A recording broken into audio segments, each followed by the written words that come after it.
नमस्कार। मेरा पूरा देश सुन रहा है। राष्ट्र की आवाज 140 करोड़ लोगों की एक ही आवाज। आपके साथ मैं हूं सरफराज। मैं सरफराज सैफी आपको बताना चाहता हूं, हिंदुस्तान के प्रधानमंत्री नरेंद्र मोदी ने 10 साल पहले जो सपना देखा था, अब वो सपना धीरे धीरे हकीकत में तब्दील हो रहा है, बदल रहा है। हिंदुस्तान आत्मनिर्भर बनने के लिए संकल्प के साथ तेजी से आगे बढ़ रहा है। जैसे जैसे हिंदुस्तान की अर्थव्यवस्था मजबूत हो रही है, हिंदुस्तान रक्षा क्षेत्र के लिए भी जरूरी सामानों के आयात को लगातार कर रहा है। उसके लिए मेक इन इंडिया अभियान के जरिए घरेलू निर्माण पर जोर दे रहा है। प्रधानमंत्री नरेंद्र मोदी ने हाल ही में तेजस पर उड़ान भरी तो यह कहा जाने लगा कि यह बदलते हिंदुस्तान की उड़ान है, यह मेक इन इंडिया की उड़ान है। आखिर इस स्वदेशी तेजस की खासियत क्या है, आज मैं आपको राष्ट्र की आवाज के जरिए बताने, समझाने, दिखाने की कोशिश करूंगा। चीन को उसी के गेम में हराने के लिए हिंदुस्तान पूरी तरीके से तैयार है, जिसमें सबसे बड़ा रोल प्रधानमंत्री नरेंद्र मोदी के मेक इन इंडिया प्रोग्राम का ही है। और मेक इन इंडिया अभियान के जरिए हिंदुस्तान दुनिया का मैन्युफैक्चरिंग हब बनता जा रहा है। इंटरनेशनल कंपनियों का चीन से अब मोह भंग हो रहा है और धीरे धीरे ये कंपनी चीन छोड़कर हिंदुस्तान की तरफ अपना रुख कर रही हैं। मैन्युफैक्चरिंग कंपनियों का चीन छोड़ने से उनका मैन्युफैक्चरिंग हब का तमगा छिन सकता है। चीन के लिए बहुत बड़ा झटका साबित होने वाला है और यही वजह है कि चीन बौखलाया हुआ है। हिंदुस्तान आखिर क्यों तेजी से मैन्युफैक्चरिंग हब बनता जा रहा है, आज राष्ट्र की आवाज के जरिए आपको समझाने की कोशिश करूंगा। कुछ साल पहले तक मैन्युफैक्चरिंग में चीन की बादशाहत हुआ करती थी, अब यह बीते दिनों की पुरानी बात हो रही है। हिंदुस्तान अब मैन्युफैक्चरिंग में चीन की बादशाहत को कड़ी चुनौती दे रहा है। हिंदुस्तान अगले 5 साल में दुनिया का सबसे बड़ा सेमीकंडक्टर निर्माता देश बनने का लक्ष्य लेकर चल रहा है और केंद्र सरकार इसके लिए सही इकोसिस्टम बना रही है। फिलहाल हिंदुस्तान में उत्पादन की लागत पूरी दुनिया में सबसे कम है और यही वजह है कि भारतीय बाजार दुनिया को लुभा रही है, चीन को ठुकरा रही है। मैन्युफैक्चरिंग में चीन की बादशाहत आखिर क्यों घट रही है, आज राष्ट्र की आवाज के जरिए आपको यह भी बताऊंगा। मैं अपने हिंदुस्तान के कोने कोने की आवाज को दिल्ली तक पहुंचाता हूं, दिल्ली की आवाज को देश दुनिया के कोने कोने तक पहुंचाता हूं। नेताओं की आवाज को मैं आम लोगों तक पहुंचाता हूं, आम लोगों की आवाज को मैं अपने देश के हुक्मरानों तक पहुंचाता हूं। आपकी आवाज से मिलती है मेरी आवाज और बन जाती है राष्ट्र की आवाज।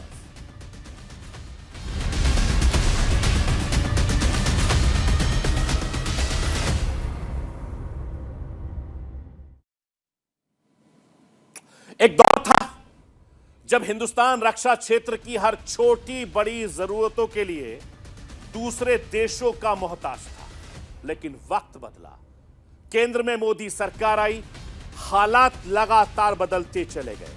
हिंदुस्तान धीरे धीरे आत्मनिर्भर भारत की तरफ तेजी से बढ़ रहा है। चाहे मोबाइल फोन हो, कंप्यूटर हो, कार हो, मेडिकल इक्विपमेंट हो, मेक इन इंडिया का दबदबा लगातार बढ़ता जा रहा है। और यही नहीं, रक्षा क्षेत्र में भी हिंदुस्तान तेजी से मेक इन इंडिया की तरफ बढ़ रहा है। यह तस्वीर इसकी गवाही दे रही है। यह तस्वीर बताती है कि प्रधानमंत्री मोदी के विजन में आज देश रक्षा क्षेत्र में आत्मनिर्भरता की सीढ़ी चढ़ रहा है।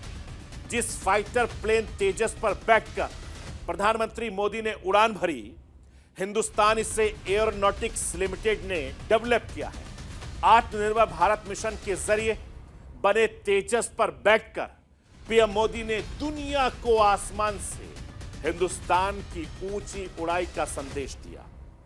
Make in India Tejas single engine वाला हल्का लड़ाकू विमान है, जिसे भारतीय वायुसेना के मिग 21 लड़ाकू जेट के पुराने स्वेडेन को बदलने के लिए विकसित किया गया है, तैयार किया गया है। इसे ग्राउंड अटैक एयरक्राफ्ट भी कहते हैं। यानी अगर जरूरत पड़ने पर यह हमला भी किया जा सकता है। और वायु सेना ने HAL से 123 तेजस विमानों का ऑर्डर दे रखा है, जिसमें 26 विमान डिलीवर किए जा चुके हैं। आने वाले दिनों में HAL इन विमानों को और ज्यादा अपग्रेड वर्जन वायुसेना को सौंपेगी, जिसकी डिलीवरी साल 2024 से लेकर साल 2028 के बीच हो जाएगी। प्रधानमंत्री नरेंद्र मोदी की अगुवाई में हिंदुस्तान की अर्थव्यवस्था जैसे जैसे मजबूत हो रही है, हिंदुस्तान रक्षा क्षेत्र के लिए जरूरी सामानों के आयात को कम कर रहा है। उसके लिए मेक इन इंडिया अभियान के जरिए अपने देश में बनाने पर फोकस है। इससे भारत की रणनीति आर्थिक क्षमताओं को और ज्यादा मजबूती मिलेगी। मैं आपको यह बताना चाहता हूं कि दूसरे देशों से रक्षा खरीद पर खर्च का हिस्सा 2018-19 में 46% था, जो घटकर दिसंबर 2022 तक 36.7% रह गया। मैं आपको यह भी बताना चाहता हूं, हिंदुस्तान अपनी डोमेस्टिक डिफेंस मैन्युफैक्चरिंग को मजबूत कर रहा है, हथियारों का निर्यात भी किया जा रहा है। और एक रिपोर्ट के मुताबिक पिछले कुछ सालों में रक्षा निर्यात 8 गुना बढ़ा है। मैं आपको आंकड़े बताना चाहता हूं, जरा आंकड़ों को समझिए। साल 2016 से लेकर साल 2022 तक भारत ने 13,900 करोड़ का रक्षा निर्यात किया है। भारत की 2024-2025 तक डिफेंस एक्सपोर्ट को 35,000 करोड़ रुपए तक ले जाने की कोशिश है। अगर इतने बड़े सौदे की अगर मैं बात करूं, तो इंडोनेशिया को $250 मिलियन के 155 mm और 40 mm राइफल का एक्सपोर्ट शामिल है। इसके अलावा आर्मेनिया के साथ $375 मिलियन के पिनाका मिसाइलों का सौदा इन्हीं मेक इन इंडिया की पहल का नतीजा है, जो भारत सरकार की एक बेहद खास पहल है। मैं आपको यह बताना चाहता हूं कि सैन्य ताकत की लिस्ट में इस वक्त भारत चौथे पायदान पर है। हिंदुस्तान के पास दुनिया की चौथी सबसे ताकतवर सेना है। हिंदुस्तान के पास हजारों की तादाद में टैंक हैं, सैकड़ों की तादाद में लड़ाकू विमान हैं। हिंदुस्तान तोपखाना और मिसाइलों के मामले में तेजी से आगे बढ़ रहा है। कुल मिलाकर कहा जाए तो प्रधानमंत्री पीएम मोदी की तेजस पर यह उड़ान बदलते और निखरते हिंदुस्तान की असली उड़ान है, मेक इन इंडिया की उड़ान है। अब मैं आपको कुछ रक्षा विशेषज्ञों को सुनवाना चाहता हूं। सुनिए प्रधानमंत्री नरेंद्र मोदी की इस उड़ान को लेकर क्या कह रहे हैं एक्सपर्ट। हिंदुस्तान की जो पॉलिसी है वो ये है कि सेल्फ रिलायंस की पॉलिसी है। डिफेंस सेक्टर में भी हम चाहते हैं कि सेल्फ रिलायंस बना रहे, और दूसरी ये कि यह है कि अधिक से अधिक प्रोडक्ट यहाँ पे बनाने का है और उनको बेचने का भी है। उनके बेचने से ये होगा कि फिर हमारा जो डिफेंस के ऊपर खर्चा है, एक्सपेंडिचर है, वो आने वाले समय में मैं समझता हूँ कि कम होता चला जाएगा। जैसे जैसे हमारी ब्रह्मोस मिसाइल हैं, हमारे इस तरह के बहुत से आइटम्स हैं जिनका इंटरनेशनल मार्केट बढ़ रहा है, लोग रुचि ले रहे हैं। प्रधानमंत्री अटल बिहारी वाजपेयी आए तो उन्होंने बोला कि इसका नाम LCA से तेजस रखा, उन्होंने तेजस रखा। और उसके बाद उसका जो टेस्ट फ्लाइट हुई और उसके बाद जो एक के बाद एक उसकी उड़ानें भरी। अब हमारे 2-3 स्क्वाड्रन तेजस के बन रहे हैं। मार्क 1A, तेजस मार्क 2 बन रहा है। और यही ट्रेनर एयरक्राफ्ट जो है, ये जो ट्रेनर एयरक्राफ्ट है, इसको बनाने की बात ये है कि इसके बाद भारत को पीछे नहीं देखना पड़ेगा। सारी दुनिया की नजरें इसके ऊपर हैं कि जब एक फाइटर एयरक्राफ्ट और उसके साथ उसका ट्रेनर एयरक्राफ्ट बनाते हैं तो इसका मतलब है कि आपने उसकी पूरी टेक्नोलॉजी को काबू में कर लिया है। मैं आपको यह बताना चाहता हूं कि हिंदुस्तान बाजार से हटकर अब धीरे धीरे बड़ा मैन्युफैक्चरिंग हब बनता जा रहा है, जिसकी वजह से अब कई मल्टीनेशनल कंपनियां चीन से हटकर भारत की तरफ रुख कर रही हैं, जिसके चलते ये मुकाबला make in China versus make in India का हो गया है। 70 के दशक के बाद पहली बार ऐसा हुआ है कि जब ग्लोबल जीडीपी चीन की हिस्सेदारी ऐतिहासिक तौर से कम हुई है। जिन विदेशी कंपनियों ने चीन की अपनी फैक्ट्रियां लगाई थी, निवेश किया था, उन सब ने सिर्फ तीसरी तिमाही में 1 लाख करोड़ का निवेश बाहर निकाल दिया, यानी वापस ले लिया। और ये कंपनियां चीन से अब अपनी फैक्ट्रियों को बंद करने के लिए दूसरे देशों की तरफ रुख कर रही है। इन विदेशी कंपनियों का चीन से अब मोह भंग हो चुका है। चीन की अमेरिका और ताइवान के साथ तनातनी, साथ ही लगातार हो रहे काम कम करने वालों की कमी, अब इंटरनेशनल कंपनियों को चीन ने अपना भविष्य नहीं दिख रहा है। इन कंपनियों को बिजनेस मैन्युफैक्चरिंग के लिहाज से हिंदुस्तान में ही चीन का विकल्प नजर आ रहा है। एप्पल से लेकर फॉक्सकॉन तक सभी विदेशी कंपनियां हिंदुस्तान को एक सुरक्षित ठिकाना मान रही है। हिंदुस्तान चीन की बादशाहत को कड़ी चुनौती दे रहा है। अब तक आईफोन मेकर एप्पल कंपनी अपने प्रोडक्ट को चीन से असेंबल करती थी। अब एप्पल हिंदुस्तान को अपना सबसे बड़ा मैन्युफैक्चरिंग हब बना रही है। मैं आपको यह बताना चाहता हूं और ये आपको जानकर गर्व होगा, महसूस होगा कि चालू वित्त वर्ष से पहले 7 महीने यानी अप्रैल से अक्टूबर के दौरान $8 बिलियन का निर्यात भारत ने किया है। इस निर्यात में ज्यादातर हिस्सा आईफोन का रहा है। इसका मतलब यह है कि हिंदुस्तान में आईफोन का निर्माण भी बढ़ा है और उसका निर्यात भी कई गुना ज्यादा बढ़ा है। इसी साल अप्रैल में अक्टूबर के दौरान एप्पल इंक भारत से $5 अरब से ज्यादा की कीमत के आईफोन का निर्माण किया है और यह बढ़ोतरी चौंकाने वाली है। भारत से आईफोन का निर्यात पिछले साल अप्रैल अक्टूबर की तुलना में 177% बढ़ गया है और साल 2024 में एप्पल दुनिया में 1 लाख करोड़ रुपए के आईफोन बनाने का टारगेट भी किया गया है। कंपनी की यह तैयारी पश्चिमी देशों में फेस्टिवल डिमांड पर पूरा करने की है और एप्पल ने अपनी मैन्युफैक्चरिंग क्षमता को और ज्यादा बढ़ा दिया है। मैं आपको यह बताना चाहता हूं, एप्पल को हिंदुस्तान से जमकर कमाई हो रही है।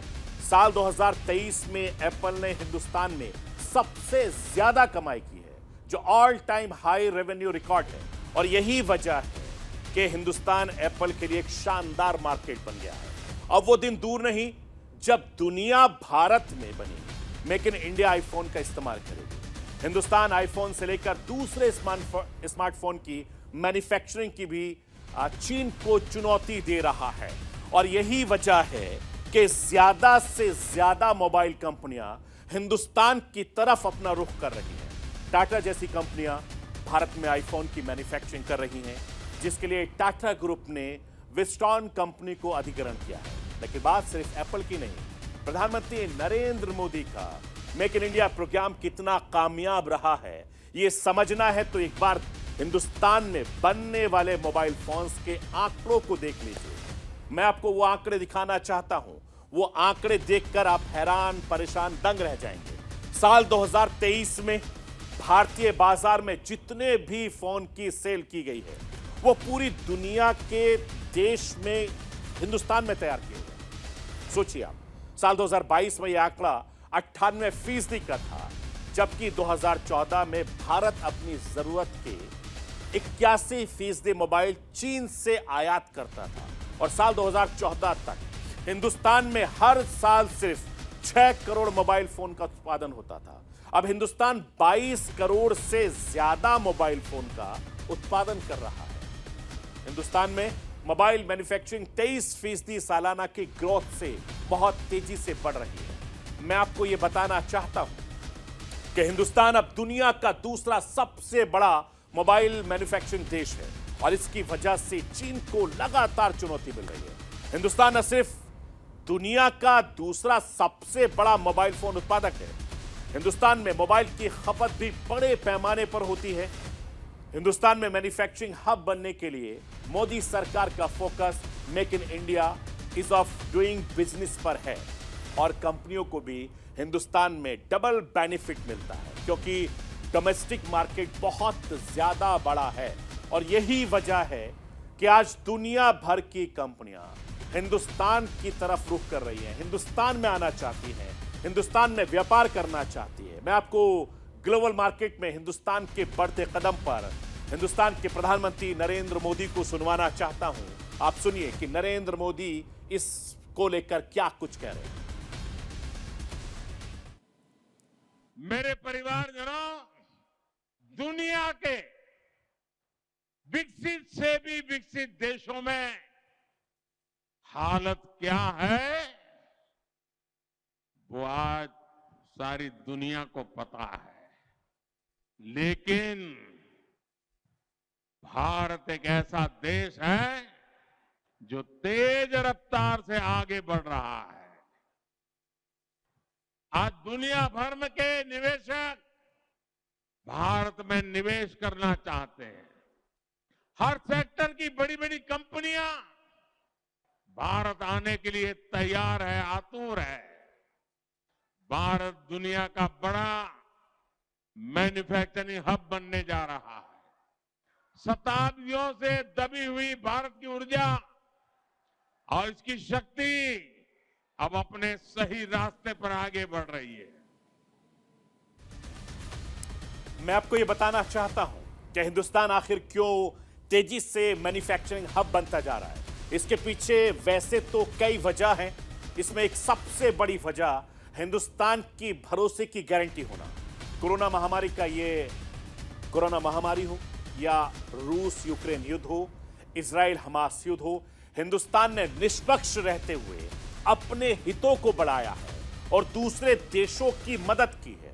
वैक्सीन मैत्री के जरिए हिंदुस्तान ने करीब 150 देशों तक करोड़ों कोरोना टीका समेत दूसरे मेडिकल सुविधाएं पहुंचाई हैं। यूक्रेन जंग में युद्ध विराम के लिए कोशिशें भी की हैं और इसके चलते दुनिया में हिंदुस्तान की छवि एक स्वतंत्र विदेश नीति वाले शांतप्रिय और भरोसेमंद पार्टनर की बनी है, जिसके साथ तमाम देश खड़ा होना चाहते हैं।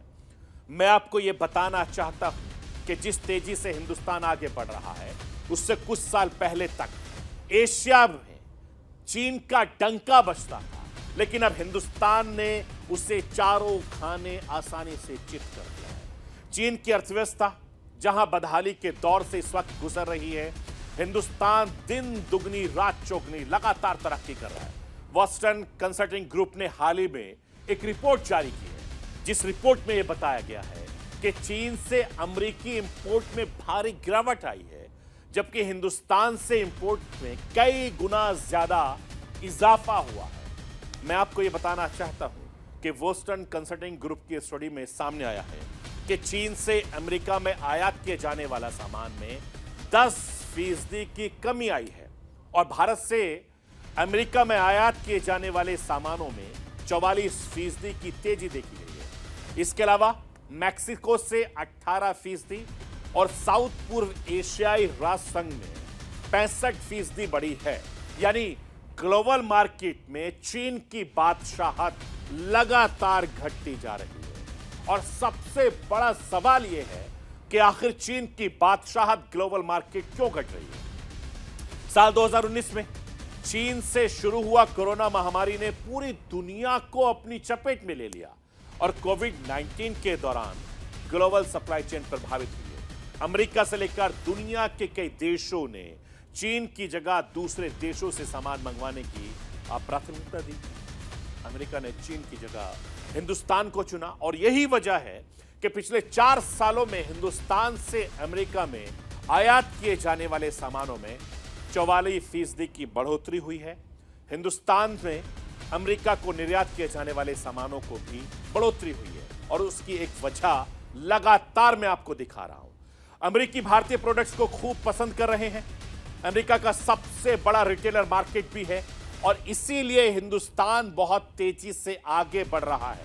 यह नया भारत है जो दूसरे देशों से तेजी से आगे बढ़ रहा है और आने वाले वक्त में यह देश बहुत तेजी से आगे बढ़ता जाएगा, जो कि हिंदुस्तानी आत्मनिर्भर हो रहा है। तो ये थी राष्ट्रीय आवाज। बाकी खबरों के लिए आप बने रहिए न्यूज़ इंडिया के साथ।